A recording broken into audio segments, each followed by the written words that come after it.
Il y a 150 ans, le glacier s'étendait jusqu'ici dans la vallée. Mais comme beaucoup de glaciers dans les Alpes suisses, ils font à vue d'œil. Il y a 3 semaines, le glacier était ici au niveau du Caillou. En 3 semaines, il a tellement fondu qu'il est maintenant 6 mètres plus haut. C'est extrême. D'ici les 10 prochaines années, avec le réchauffement climatique, ce bloc de 2 km3 devrait perdre la moitié de son volume. Si la montagne est emmitouflée dans ses couvertures, c'est pour assurer la survie de l'attraction principale du glacier, la grotte. Depuis 8 ans, nous avons recouvert cette partie du glacier avec des couvertures. Des couvertures qui doivent réduire la fonte de la glace en été de près de 70%. Chaque année depuis 1870, ce tunnel est creusé pour les touristes. Mais la randonnée pour arriver au glacier est de plus en plus longue et les touristes craignent que la grotte ne disparaisse complètement.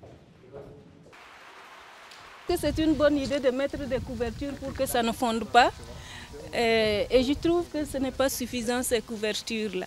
Quand on pénètre dans la grotte maintenant, il pleut comme un jour de grande pluie.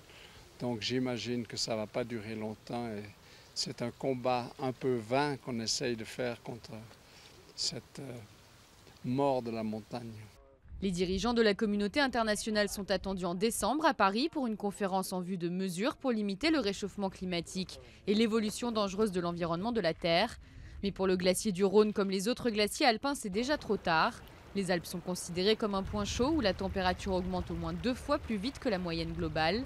Les experts estiment qu'à la fin du siècle, il ne restera que 10% du volume de glace actuel.